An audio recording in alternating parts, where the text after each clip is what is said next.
Sandwich shops are everywhere. Go eat alone quickly. You high school grad.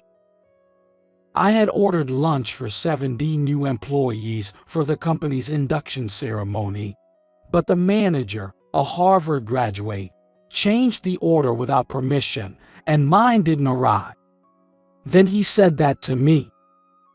He even made fun of me for being a high school graduate, laughing with the new employees.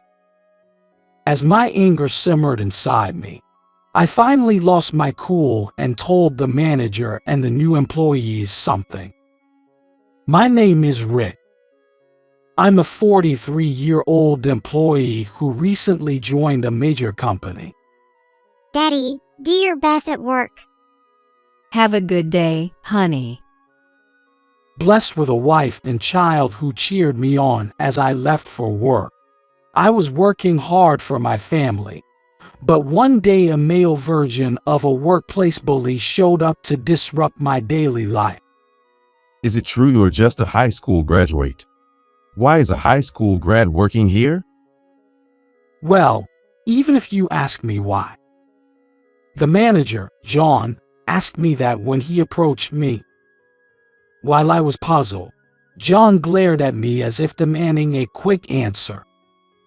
Yes, as you say, I graduated from high school, but... So it's true. How did a high school grad even get into our company? Most of us here are college graduates. By the way, I graduated from Harvard. Wow, that's impressive. Upon finding out I was a high school graduate, John looked down on me and casually mentioned he was a Harvard graduate. He seemed to be someone who valued academic background a lot. To avoid any trouble, I walked away from John and returned to my work. But from that day on, John started harassing me. Do these documents. Sometimes he dumped documents on me. Other times he made me clean, and even sent me on errands, using me as much as he could. Are you okay? You look pale. Maybe you should talk to someone. As the harassment from John continued, it seemed the stress was showing on my face, and my wife was deeply worried. But I shook my head. He's the manager, and I just transferred here, so I don't want to make a fuss. Even so, I'm worried. It's okay. I have a plan for when push comes to shove. I reassured my wife like that. Knowing the situation from a few days ago, my wife was probably on edge, worried my health might deteriorate. But giving up over something like this would mean losing my manhood. Well then, I'm off for the day. Daddy, do your best. Whether they knew the situation or not, I received cheers from my beloved child, and I headed to work determined not to lose. Rick, handle these documents today. If you want to get close to a Harvard graduate and manager like me, you have to do this kind of work. That's right. Leave it to me. Fueled by my family's encouragement, even when John increased my workload again, I took it on with enthusiasm. John, who watched me in astonishment, didn't bother me at all, and I even gained skills. It was a win-win situation for me. Learning that things could change depending on my approach and mindset, I continued to positively handle any harassment from John, turning it into skill development. Hey, I don't understand this part. Then, as I grew, other employees started approaching me for help. Instead of asking the angry John, they asked me when they didn't understand something, and I made sure to explain things politely. This part can be improved if you do it this way. Thank you, Rick. You're so reliable. Seeing the happy smile of the employee made me happy too. A year passed as I continued doing these tasks, and finally, spring arrived. Rick, could you order lunch for 70 new employees? Understood, John. As we were preparing for the entrance ceremony, John asked me that. Of course, I agreed and answered him likewise. There hadn't been any trouble with John recently. So, without much thought, I called the sandwich shop and placed the order. Then, on the day of the entrance ceremony, our company president stepped onto the stage and spoke to the new employees through a microphone. Congratulations to all the new employees. We are very pleased to welcome 70 new members to our company today. As you become a part of society, we expect you to grow significantly as important personnel in our company, carrying a sense of responsibility and awareness. With the president's speech ending, the induction ceremony concluded, and it was time for lunch. I saw the delivery car from the sandwich shop arriving, and I started handing out the sandwich boxes to the new employees one by one. I had ordered enough for all of our employees, so as I was handing them out, I noticed that mine was missing. That's strange. I'm sure I ordered enough for everyone. Looking at the receipt I received from the delivery person, I noticed that the number was one less than what I had ordered over the phone.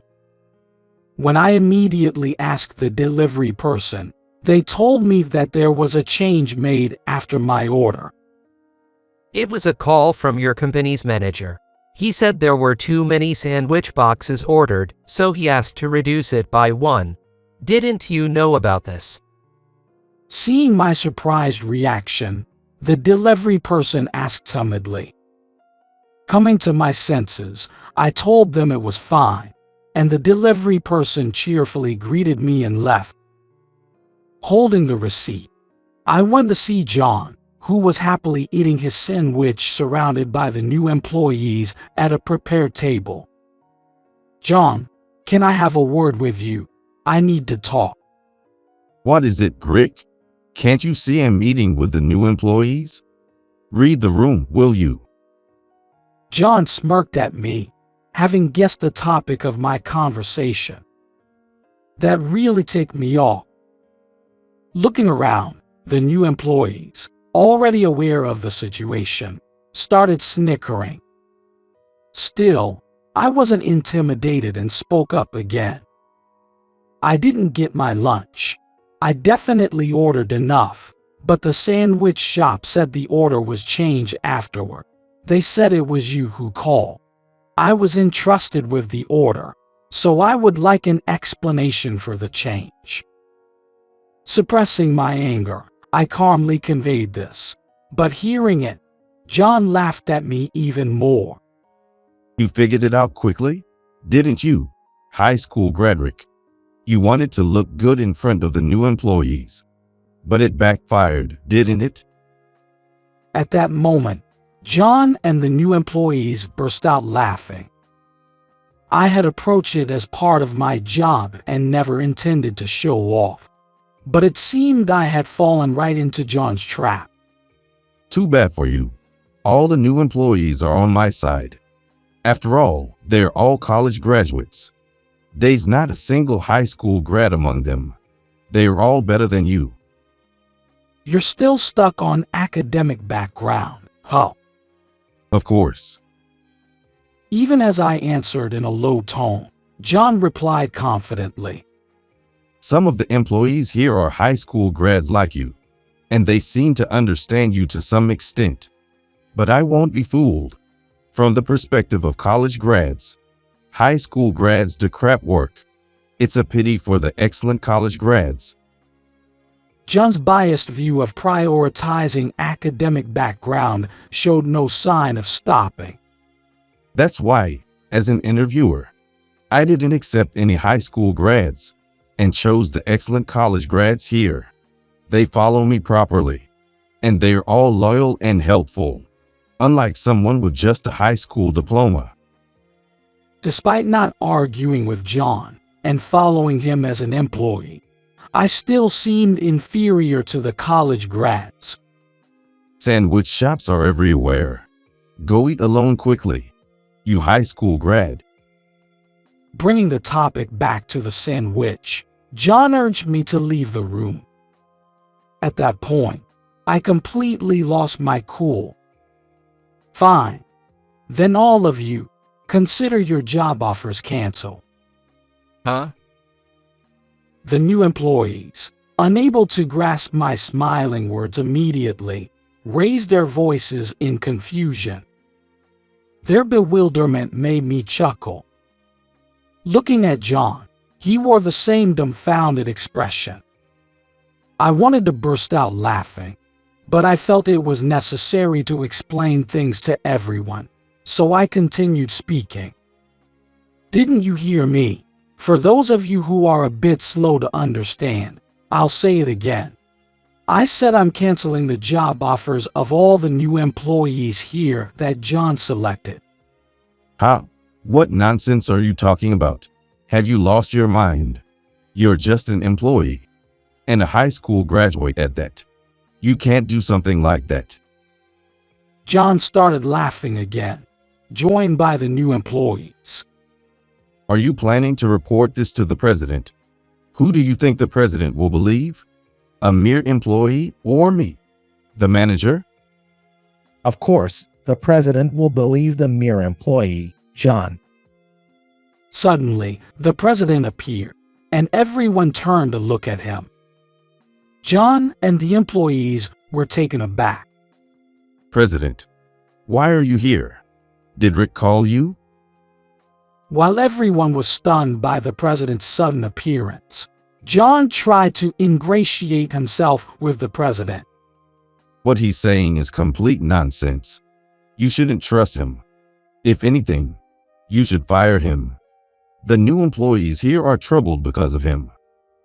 Right? John sought confirmation from the new employees. The new employees, along with the other employees, nodded in agreement with John. But I'm the one who's troubled. Huh? After letting out a huge sigh, the president said that, causing John to look confused. I'm saying that I'd be troubled if Rick were to leave. Rick is my son, and he will take over this company. Son. John and the new employees were shocked as they realized the truth about me as revealed by my father, the president. The new employees turned pale, believing my father's words. I heard you tampered with a lunch order, making sure my son didn't get his lunch. I was just being considerate, thinking Rick's wife would make him a homemade lunch. Hearing my father's angry words, John hastily tried to excuse himself. His feeble excuses were obvious and embarrassing to witness. I had never mentioned my wife to John, but the fact that he knew and had investigated gave me chills. I told my wife the company would provide lunch today, so she didn't make me one. Oh, I see. Sorry about that, Rick. John apologized awkwardly with a forced smile. It seemed like the matter was resolved, but my father had been listening to the entire conversation between me and John from outside the door, so he knew everything. When I looked at my father, it was clear he wasn't going to let this slide. John, I already know you've been belittling my son's academic background. You weren't always like this. Recalling the past, my father began to speak. John used to be someone who earnestly faced his work. However, seeing how John had changed, my father looked genuinely disappointed. That's why I hired you without hesitation. Even though you graduated from Harvard, you worked hard and climbed the ranks through your efforts, and I believed you'd become a cornerstone of the company. But now, I feel utterly betrayed. Sir, I'm deeply humbled by your high expectations. But regardless of what your son told you, I've been a reliable leader, as shown by how the new employees follow me. Betrayed, you say? That's preposterous. John insisted he was doing his job properly. But his anxiety was evident, and he lacked conviction. Looking back at the new employees, they were too shocked to say anything, facing both me and the president. They likely started to realize their own complicity. The new employees followed you not just because you're the manager, right? What do you mean, Rick? John's nervousness was apparent as I continued to press. I pulled out an investigation report from inside my suit. I just received the investigation results. It turns out that during your time as an examiner and interviewer, you conducted hostile interviews towards high school graduate applicants. What? John was shocked by my words as I calmly read from the report. Ignoring John's reaction, I continued speaking. I obtained testimony from many high school graduate applicants that day. Would you like to hear the statements sent to my phone by the investigators? No, I don't need that. It's all lies. In anticipation of such events, I decided to employ investigators around last winter when I was preparing to take over my father's business. These investigators are former detectives, and they work among the employees. It's not a lie. As I firmly declared this, John was shocked to learn that there were former detectives among the employees. He seemed genuinely unable to believe that investigators had been placed without his knowledge. Originally, I wanted to create an environment where all employees could work with peace of mind, which is why I hired investigators. We also plan to set up a consultation office in the future, and we are proceeding with that. I'm sorry that I had to involve the investigators for my own situation right away. That doesn't matter. Why should a high school graduate be able to jump over me, a Harvard graduate manager, to become the next president? President, aren't you ashamed to favor your own son? John, his anger rising at my words, now directed his fury at my father, the president. But my father didn't back down, glaring sharply at John. You're the last person who should be talking about favoritism based on academic background. My son worked at his previous company for decades, intentionally avoiding mine. He did a great job and finally came over to take the baton of my company, and now you dare to disparage him with your narrow-minded view. By the way, at his previous company, he was the vice president. Do you still think it's unfair for him to become the next president? As my father and I pressed John, he seemed at a loss, realizing he hadn't known this. It's not something I usually brag about unless asked. Saying it myself feels quite embarrassing. No matter how great my background is, I don't use it as a shield. I stated that firmly, leaving John stunned. For someone so fixated on academic background, the fact that I, a high school graduate, had been a vice president elsewhere was likely a severe blow to his pride. But to drive the point home, I spoke up again. I requested the investigation because your behavior was against our company's policy, and all the employees you hired as an interviewer were college graduates. Our company accepts high school graduates without discrimination, as I was well aware. John's face turned pale, clearly not expecting his actions to be exposed. Seeing this, my father cleared his throat and addressed John. Since you conducted hostile interviews, it's a company scandal. I plan to step down as president and pass the baton to my son. This is 2 years earlier than planned, but my son can handle it. You will also be disciplined accordingly." John stood in stunned silence, devastated by my father's words. My father then turned his attention to the new employees. "I'm sorry, but you all also showed your disdain for high school graduates. Therefore, we've decided to cancel your job offers." The new employees, too, fell into despair. Some began to cry and beg my father to reconsider, thinking of their disappointed parents. President, we're so sorry. Although it was easy to foresee their tears, I hoped they would take this as an opportunity to reflect on their actions. Due to the hostile interviews conducted by the interviewer, we deeply regret and apologize to the victims and their guardians. We are truly sorry. The next day, my father and I explained the situation to the victims and their guardians and apologized. We also announced that the job offers for the college graduates had been revoked and that John had been dismissed.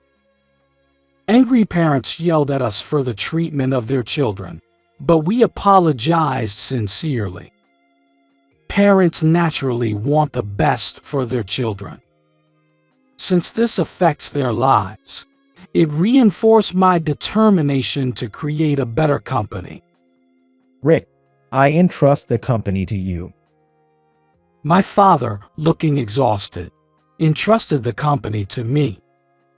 He seemed to blame himself endlessly for the scandal, so I asked him to let me handle it from now on.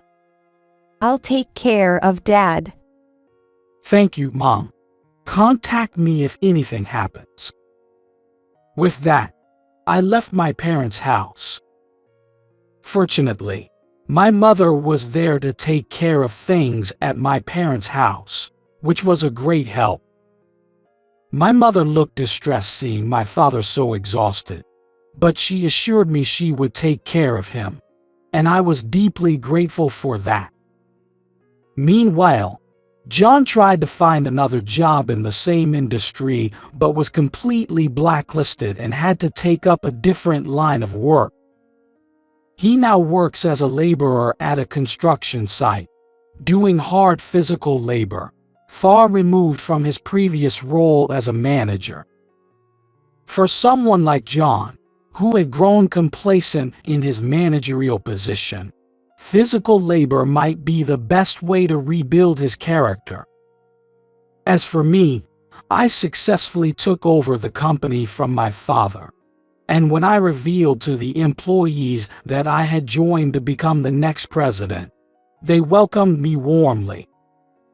With both my father and John suddenly gone, the employees had been anxious, but they were relieved when they understood that I, the president's son, would take over.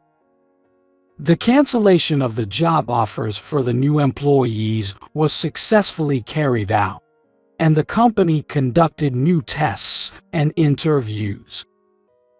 I, as the president, also attended, making decisions on the spot along with other examiners and interviewers.